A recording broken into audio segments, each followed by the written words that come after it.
ચણાના પાકમાં મુખ્યત્વે લીલી ઈયળ હેલિકોવર્પા આર્મીજેરા, જે પોપટાકોરી ખાનાર ઈયળ તરીકે ઓળખાય છે, તે સૌથી વધુ નુકસાન કરે છે. આ ઈયળ શરૂઆતમાં પાન ખાય છે અને ત્યારબાદ પોપટામાં કાણું પાડી અડધું શરીર અંદર રાખીને દાણા ખાઈ જાય છે. ચણાની ઈયળના અસરકારક નિયંત્રણ માટેના ઉપાયો નીચે મુજબ છે. 1. જૈવિક અને કુદરતી ઉપાયો. શરૂઆતની અવસ્થા માટે ફેરોમોન ટ્રેપ. ખેતરમાં વીઘે પહેલી 2 ફેરોમોન ટ્રેપ હેલિલ્યોર લગાવવા, જેથી નર ફૂદા પકડાય અને વસ્તી નિયંત્રણમાં રહે. લીમડાનું તેલ અથવા અર્ક NSKE 15 લીટરના પંપમાં 50 મિલીલીટર લીમડાનું તેલ અથવા 5% લીમડાના બી મીંજનો અર્ક ભેળવી છંટકાવ કરવો. પક્ષીઓના માચડા. ખેતરમાં પક્ષીઓને બેસવા માટે લાકડાના ટી આકારના માચડા બનાવવા, હેક્ટરે 50 જેટલા.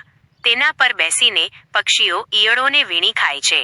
NPV virus HANPV HANPV 250 LE પ્રતિ હેક્ટરે સાંજના સમયે છાંટવું. 2. અસરકારક રાસાયણિક દવાઓ. જો ઈયળનો ઉપદ્રવ મધ્યમથી વધુ હોય તો નીચે મુજબની દવાઓમાંથી કોઈ એકનો ઉપયોગ 15 લીટર પાણીના પંપમાં ભેળવીને કરવો. દવાનું નામ.